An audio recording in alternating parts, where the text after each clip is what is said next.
24 delegates. Joining us now, former vice presidential contender and Alaska Governor Sarah Palin, who is here to offer her insights in these final days before the all-important Super Tuesday vote. Governor, welcome. Great to see you here. Thank you so much, Uma. I'm thrilled to get to visit with you. Well, thank you. Well, some are calling this the GOP's version of March Madness, with the final four candidates vying for votes in the high-stakes rumble of Super Tuesday. Do you think we're going to be in for some surprise outcomes? I think everything's been pretty predictable thus far, from going from Sweet 16 down to the Grade 8. Now we're at the Final Four, and I believe that thus far things have been predictable. And unless there's some kind of major surprise that is just heretofore unbeknownst to any of us, I think we can predict what the outcome is going to be. And thankfully, the outcome will be that we will be able to garner a lot of support for that GOP nominee to replace Barack Obama in November. We'll get our country back on the right track. We'll be safer. We will be more prosperous. And I'll tell you, America is going to be much better off once we replace the nation's CEO in November. Well, there are those who say that if Newt Gingrich fails to win his home state of Georgia, that he needs to bow out. Do you agree? I don't think anybody needs to bow out at this time. They're getting a lot of free media right now, so it doesn't take a whole heck of a lot of money to continue the race. And by the way, I predict that Newt will take his home state of Georgia. He's doing very well there. Obviously, he's put a lot of fiscal and human resources into his home state because it means a lot to him. People there know him. They know that he has been successful as a businessman and certainly as a public servant, and I think he's going to do just fine there. So some Republicans, though, are not happy with the current crop of contenders and are hoping for a brokered convention, even at this point, where a star GOP player steps in. Now, if asked, would you go for it?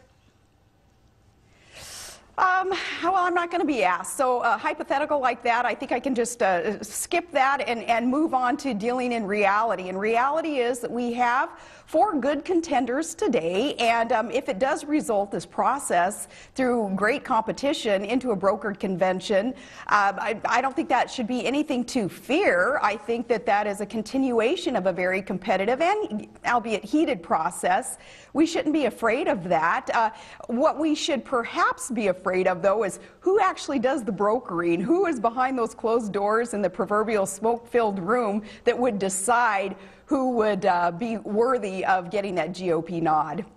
Well, there are those who are wondering whether or not, if Romney is the nominee, will you be actively on the campaign trail for him? Oh, absolutely. Anybody but Obama. And Mitt Romney, he has proven himself, again, as a businessman and as a governor. He's had to be the CEO of a state, understanding the 10th Amendment and states' rights that Barack Obama doesn't understand. Mitt Romney has proven himself to have worked very, very hard in this campaign. In fact, he's been campaigning and spending millions and millions of dollars over about the last 6 years running for president. And if he is the nominee, yes, I believe the majority of independent, patriotic Americans and participants in the GOP will campaign very hard for him. We have got to get the country back on the right track, Uma, and we've got to create more certainty in the marketplace and in our national defense policies that are being implemented today. The only way we get rid of the uncertainty is to replace Barack Obama at the ballot box, and we do that by that GOP nominee who understands the Constitution, understands free men and free market, understanding what it is that we need to do to turn things around. If Mitt Romney is the nominee, yeah, I'll be there for him. Let me ask you this really quickly. President Obama's approval ratings are up right now. And do you think, though, the negative mudslinging that's been going on between the GOP contenders is hurting at this point and giving him, the president, new momentum?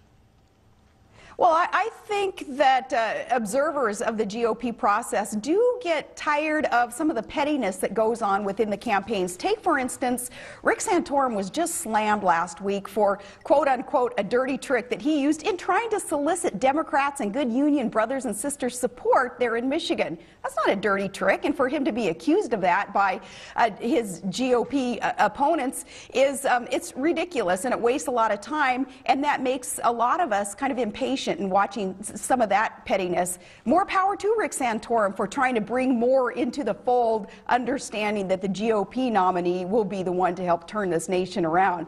So, and by the way, a dirty trick in a campaign? No, it's when your kids are attacked. It's when people are lying constantly about you and your reputation and your record. Those are dirty tricks, but not trying to solicit support from independent Americans. So when you hear accusations like that within the GOP process, it gets tiring. You're ready for the GOP contender, or whoever the nominee happens to be, to go after the White House and to go after the president so that you can start discussing those issues. Let me ask you really quickly, switching gears, let's talk about the new HBO movie out next week called Game Change. It's about your 2008 race with Senator John McCain. The film reportedly depicts you as unprepared, unstable, and an underinformed person on world affairs. You have said you were not going to go see the movie or respond to it, but now your political action committee is fighting back. Why now? I'm not going to go see the movie. Either is the good Senator John McCain. We've discussed this and realized that Hollywood lies are Hollywood lies. You know, they're going to do what they can do to drum up their money and their machine happens to be a very pro-leftist, pro-Barack Obama machine there at HBO that created this movie. And those campaign staffers who essentially threw John McCain under the bus, I think that they should feel some shame and they should feel some embarrassment, because the movie is based on a false narrative, as you can see in the trailer. No, so I'm not going to watch it. Senator McCain's not going to watch the movie. Thankfully, though, Uma, people who were there and were there by John McCain's side and my side pretty much 24 hours a day, they have seen the movie, they have seen the false narrative, and they're speaking out. And those on staff at my political action committee happen to be some of those who were there. So they worked hard on a quick little video that hopefully sheds some truth to what this HBO movie is all about. I don't have to do it. Thankfully, we have good staffers who are conscientious and are truthful. They were there, and they've worked on kind of countering some of that false negative. You know, we've been asking our viewers to send us some questions that they'd like to ask you, and we've got one from Kimberly who wants to know whether you would consider the VP position on the Republican ticket if you were asked. You know who I'd like to see considered for the VP slot is Colonel Allen West. You know, in this very tumultuous time across our world, someone who has served in our military, or at least has intimate knowledge of the way the military works and should work, perhaps by having a close family member serve. Someone like that, like Colonel Allen West, who went to the School of Hard Knocks, he should be one who should be considered seriously for VP. So that's a no from you then at this point?